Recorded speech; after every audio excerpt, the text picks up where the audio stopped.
ڈر ہے خبر بد نہ میرے منہ سے نکل جائے، تقدیر تو مبرم نظر آتی ہے ولیکن پیران کلیسا کی دعا ہے کہ یہ ٹل جائے۔ تو پہلی بات میری ختم ہوئی، عالمی نظام خلافت دنیا کی تقدیر مبرم ہے، ہو کر رہے گی، اس میں کسی صاحب ایمان کو کوئی شک، کوئی شبہ، کوئی ریب نہیں ہونا چاہیے۔ البتہ اس کا اب دوسرا پہلو کیا ہے، اس کا آغاز کہاں سے ہوگا؟ پہلی بات تو یہ، ہمارے بعض لوگوں کے ذہنوں میں، سادہ دل لوگ وہ سمجھتے ہیں کہ پوری دنیا میں ایک ہی دفعہ آ جانی چاہیے، یہ کوئی علاقائی خلافت تو نہیں ہو سکتی، خلافت تو عالمی ہوتی ہے۔ ان سے میں کہتا ہوں عالمی خلافت کب تھی جناب؟ یہ تو نہ خلافت راشدہ میں عالمی تھی، کیا ہندوستان شامل تھا اس میں؟ کیا چین شامل تھا؟ کیا یورپ شامل تھا؟ اور پھر جو خلافت کے نام سے جو ملوکیت چلی ہے وہ بھی صرف آپ دور بنو امیہ میں کہہ سکتے ہیں کہ وہ پورا عالم اسلام کم سے کم اس کے تحت تھا۔ بعد میں خلافت عباس، بنو عباس میں اور فاطمیین کی خلافت میں اور آل عثمان جو ہیں آٹومان ٹرکس کی خلافت میں ٹکڑے تھے، حصے بکھرے تھے، کوئی مانتا تھا کوئی نہیں مانتا تھا۔ اور سب سے بڑی بات یہ، اگر ایک دم پوری دنیا پر خلافت قائم ہو سکتی تو حضور کے دست مبارک سے ہوتی، لیکن نہیں ہوئی۔ نتیجہ کیا نکلا؟ ایک ملک میں حضور نے قائم کر دی، جزیرہ نما عرب، یہاں خلافت قائم ہو گئی، حضور خلیفہ ہے۔ اس کے بعد آپ کے خلفائے راشدین نے پھر اس کو وسعت دی، شرقاً غرباً شمالاً۔ 3 کالمز نکلے ہیں فوجوں کے، صحابہ کرام کے، 3 کالمز، ایک ایسٹ ورڈ، ایک ویسٹ ورڈ، ایک نارتھ ورڈ۔ ایک عراق کو فتح کرتے ہوئے ایران میں پہنچ گیا، خراسان تک چلا گیا۔ ایک شام کو فتح کرتے ہوئے اور پھر سینائی پیننسولا سے ہو کر افریقہ میں داخل ہوا اور اٹلانٹک تک پہنچ گیا۔ تیسرا سیدھا شمال میں گیا، لیکن یہ زیادہ دور نہیں جا سکتا تھا، کوکیشین ماؤنٹینز آ گئے، کوہ قاف۔ اس زمانے میں تو یہ یوں سمجھیے کہ امپیسیبل تھا نا، کوہ قاف، لہذا وہاں آ کر رک گیا بابا۔ اب بھی یہ ہوگا، کسی ایک جگہ سے شروع ہوگا پھر پھیلے گا، اس کے سوا کوئی چارہ کار ہے ہی نہیں۔ اگر ہر جگہ پوری دنیا میں ایک ہی وقت میں ہو سکتا تو حضور کے دست مبارک سے ہوتا صلی اللہ علیہ وسلم۔ اب وہ نقطہ کون سا ہوگا، نقطہ آغاز کون سا ہوگا؟ اس میں پہلی بات تو میں نے کہا، جو شک کرے گا اس کا پھر ایمان مشکوک ہے، ہوگا، لازماً ہوگا، گلوبل ہوگا، پوری دنیا میں ہوگا۔ کہاں سے شروع ہوگا اس میں آپ اختلاف کر سکتے ہیں، لیکن مجھے تو 2 حدیثیں تو ملی ہیں جن سے یہ اندازہ ہوتا ہے کہ یہ اس مشرقی خطے سے ہوگا، عرب کے مشرق کی جانب کسی ملک سے ہوگا، کسی خطے سے ہوگا۔ وہ حدیثیں بھی اب آپ پڑھ لیجیے پہلے، پھر میں کہہ رہا ہوں یہ خزانہ ہے جو ہم نے آپ کی خدمت میں پیش کیا ہے، کاش کہ آپ اس کی قدر کر سکیں، یہ حدیثیں آپ کو ازبر ہو جائیں، یاد ہو جائیں، لوح قلب پر نقش ہو جائیں۔ ہندوستان اور خراسان یعنی موجودہ افغانستان کا ذکر ابن ماجہ کی روایت ہے، عن عبداللہ ابن الحارث رضی اللہ تعالی عنہ قال رسول اللہ صلی اللہ علیہ وسلم یخرج ناس من المشرق یؤتئون للمہدی یعنی سلطانہ، یعنی سلطانہ، دونوں طرح سے پڑھ سکتے ہیں۔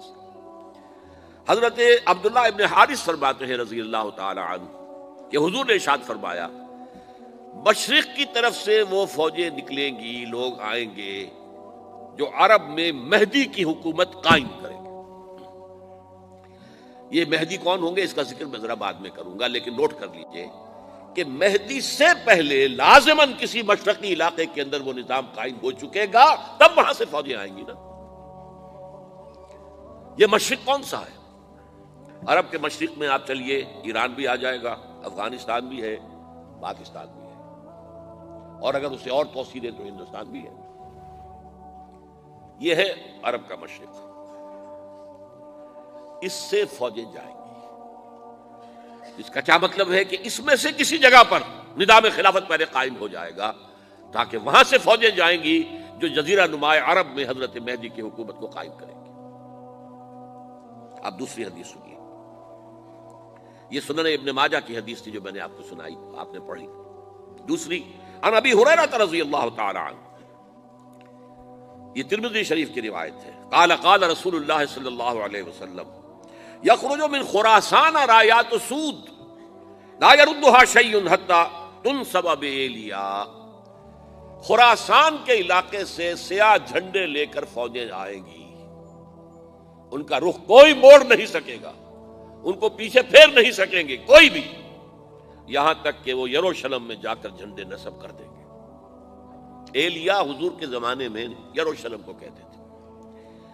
یہ یروشلم تھا جب حضرت سلیمان کی حکومت تھی اور یہاں پر معبد سلیمانی، ہیکل سلیمانی قائم ہوا، پھر یہ یروشلم ہی رہا ہے تاریخ میں، یہاں تک کہ سن 70 عیسوی میں جب ٹائٹس رومی جنرل نے اس کو گرایا، ختم کیا، سیکنڈ ٹیمپل گرا دیا اور یہاں سے یہودیوں کو کہا نکل جاؤ، یہاں سے کوئی یہودی باقی نہیں رہا، تب بالکل تہم بالا برباد کر دیا۔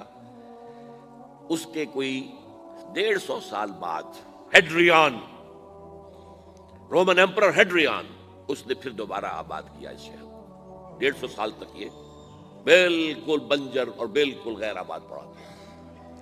اب ہیڈریان نے جب آباد کیا تو اس کا نام ایلیا رکھا، اب یروشلم نام نہیں تھا، تو حضور کے زمانے میں پھر اس کا نام ایلیا تھا۔ اور اب اس سے کیا معلوم ہو رہا ہے کہ یہ یروشلم مسلمانوں کے قبضے سے اس وقت نکلا ہوا ہوگا، ایک دفعہ پہلے نکلا تھا، سن 1099 عیسوی میں مسلمانوں کے ہاتھ سے نکلا، کروسیڈرز عیسائیوں نے آ کر اس کو قبضے میں کیا، لاکھوں مسلمانوں کو مارا، قتل کیا۔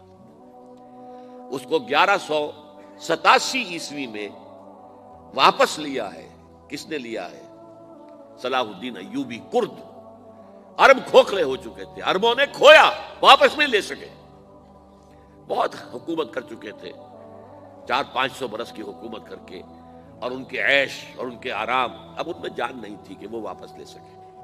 واپس لینے والا گرم کرد خون تھا، صلاح الدین ایوبی۔ تو گویا کہ اب آپ سمجھئے کہ 88 برس تک عیسائیوں کا قبضہ رہا یروشلم پر۔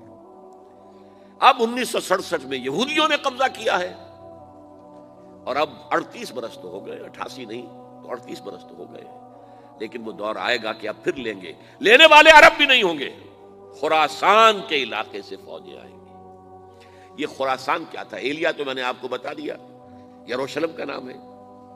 خراسان اس زمانے میں ایک بہت بڑے ملک کو کہتے تھے، کچھ حصہ پاکستان کا بھی اس میں شامل ہے، کچھ حصہ ایران کا بھی ہے، ایران کے اس حصے کو اب بھی خراسان کہتے ہیں، وہ ایک صوبہ ہے، خراسان ایک صوبہ ہے ایران کا چھوٹا سا۔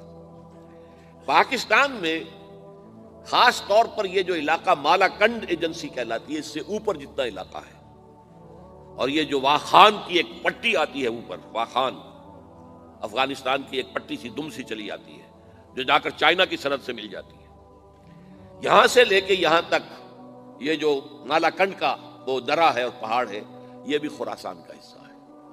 باقی تقریباً 2/3 آف افغانستان، ساؤدرن حصہ نہیں ہے خراسان کا حصہ، یہ سیستان کہلاتا تھا، یہ خراسان نہیں ہے، لیکن یہ کہ اوپر کا 2/3 آف افغانستان، اور اس کے ساتھ یہ جو عرب، جو اب یہ ترک ممالک آزاد ہوئے ہیں سوویت یونین کی ڈسولوشن کے ساتھ، یہ سارا علاقہ کہلاتا ہے خراسان بزرگ، دی گریٹ خراسان۔